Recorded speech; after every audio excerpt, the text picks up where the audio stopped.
Welcome to luttuz channel. ഇന്നത്തെ നമ്മുടെ craft എന്ന് പറയുന്നത് ചകിരിയും പഴയ ഒരു ചായയരിപ്പയും വെച്ചിട്ടുള്ള ഒരു അടിപൊളി ക്രാഫ്റ്റാണ് കേട്ടോ. അപ്പോൾ വീഡിയോ സ്കിപ്പ് ചെയ്യാതെ കാണുക.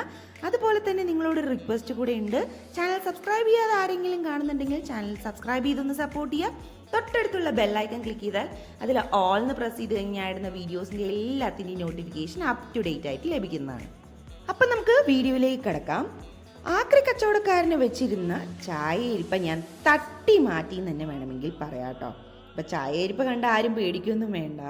ചായയരിപ്പ നല്ലതുപോലെ ഉരുകിയതാണ്, നെയ്യ് ഉരുക്കിയതാണ് കേട്ടോ. അപ്പോൾ ചായയരിപ്പ ഇങ്ങനെയായി. അതും നല്ലതിന് എനിക്ക് ക്രാഫ്റ്റ് ചെയ്യാൻ പറ്റിയല്ലോ. അപ്പം ഞാൻ സെൻറ്റർ പാർട്ട്, ആ ഫിൽറ്റർ പാർട്ട് ഒന്ന് കട്ട് ചെയ്തെടുക്കാൻ പോവാണ്. അതേപോലെ തന്നെ ഈ എ എന്ന് പറയുന്ന പാർട്ടും കൂടെ കട്ട് ചെയ്തെടുക്കാം. അപ്പോൾ നമുക്ക് ക്രാഫ്റ്റ് ചെയ്യാനുള്ള ഒരു സാധനമായിട്ട് മാറും. അപ്പോൾ ഇതേപോലെയാണ് കേട്ടോ എടുക്കേണ്ടത്. സെൻറ്റർ പാർട്ടും അതേപോലെ തന്നെ മേലത്തെ പാർട്ടും കൂടി ഒന്ന് കട്ട് ചെയ്തെടുത്തു. നമ്മൾ കൈ പിടിക്കുന്ന ആ ഭാഗം നമുക്ക് ആവശ്യമുണ്ട്, അപ്പോൾ അത് കട്ട് ചെയ്ത് മാറ്റരുത്. ഇതേപോലെയാണ് ചെയ്തെടുക്കേണ്ടത്. അതിനുശേഷം ചകിരിയിലെ ചോറ് മുഴുവൻ കളയണം. പാലക്കാട് ചകിരി ചോറ് എന്നാണ് പറയാറ്. അപ്പം നിങ്ങളുടെ നാട്ടിൽ എന്താ പറയാന്നുള്ളത് കാര്യം കമൻറ്റ് ചെയ്യാൻ മറക്കരുത് കേട്ടോ. അപ്പോൾ ഈ ചകിരി ചോറ് മാറ്റിയത് നമ്മൾ എന്താ ചെയ്യാൻ പോകുന്നത്, ചായരിപ്പയിൽ മുഴുവനായിട്ട് വെച്ച് കൊടുത്ത് നമ്മളൊരു കയർ വെച്ചത് കെട്ടിയെടുക്കാനാണ് പോകുന്നത്. അപ്പോൾ അതേപോലെ ഒന്ന് കറക്റ്റായിട്ട് റൗണ്ട് ചെയ്ത് കൊടുക്കാം. അതിനുശേഷം നമ്മൾ ഒരു നൂലുപയോഗിച്ചിട്ട് നല്ലതുപോലെ കെട്ടിയെടുക്കാനാണ് പോകുന്നത്. ഞാനൊരു സാധാരണ ഒരു ബ്രൗൺ സ്പെയ്ഡ് നൂലാണ് എടുത്തിരിക്കുന്നത്. നിങ്ങൾക്ക് ഇഷ്ടമുള്ള നൂല് എടുക്കാം കേട്ടോ. ഗോൾഡൻ കളർ ത്രെഡ് ആണെങ്കിൽ കുറച്ചുകൂടെ നല്ലതായിരിക്കും. അതിന് കറക്റ്റായിട്ട് സൂട്ടാവുന്ന കളർ എടുക്കുകയാണെങ്കിൽ കുറച്ചുകൂടെ നല്ലത്. ഇപ്പോൾ നമുക്ക് വീഡിയോയിൽ കാണുമ്പോൾ ബ്രൗൺ കളർ വിസിബിൾ ആണ്, പക്ഷെ നേരിട്ട് കാണുമ്പോൾ കാണുന്നില്ല കേട്ടോ.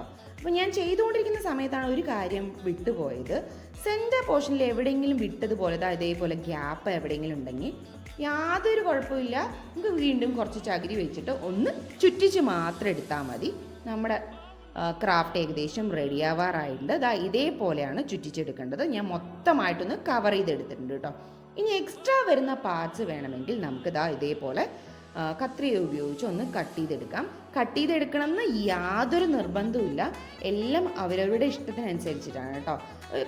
കുറച്ചുകൂടെ കാണാൻ ഭംഗിക്ക് വേണ്ടി മാത്രമാണ് ഒന്ന് കട്ട് ചെയ്ത് കൊടുത്തത്. ചില ഭാഗങ്ങൾ അവിടെ തന്നെ കാണുന്നുണ്ടായിരുന്നു.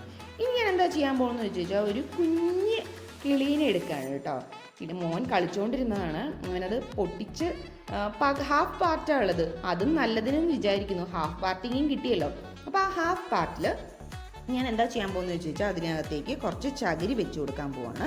ചകിരി വെച്ച് കൊടുത്തതിന് ശേഷം ഞാനത് ഈ സെൻറ്റർ പാർട്ടിൽ ആ സർക്കിൾ പോലുള്ളതിൽ താഴ്ഭാഗത്ത് വെച്ച് ഒന്നില്ലെങ്കിൽ ഗം യൂസ് ചെയ്ത് സ്റ്റിക്ക് ചെയ്യാം, അതല്ലെങ്കിൽ നേരത്തെ ഉപയോഗിച്ചതുപോലെ തന്നെ കയർ ഉപയോഗിച്ച് ഒന്ന് കെട്ടിക്കൊടുക്കാം. ഞാൻ കയർ ഉപയോഗിച്ച് കെട്ടിക്കൊടുത്തു. ഇതേപോലെയാണ് ഉണ്ടാവുക. കാരണം നല്ല ഭംഗിയുള്ള ഒരു ക്രാഫ്റ്റ് ആയില്ലേ. ഈ വീഡിയോ ഇഷ്ടമായെന്ന് വിശ്വസിക്കുന്നു. വീഡിയോ ഇഷ്ടമായാൽ മടികൂടാതെ ഒരു ലൈക്കും നിങ്ങളുടെ ഫാമിലി ആൻഡ് ഫ്രണ്ട്സിനും ഒന്ന് ഷെയർ ചെയ്ത് കൊടുക്കുക. അതുപോലെ തന്നെ എൻ്റെ ചാനൽ സബ്സ്ക്രൈബ് ചെയ്യാതെ ആരെങ്കിലും കാണുന്നുണ്ടെങ്കിൽ ചാനൽ ഒന്ന് സബ്സ്ക്രൈബ് ചെയ്ത് സപ്പോർട്ട് ചെയ്യുക. താങ്ക്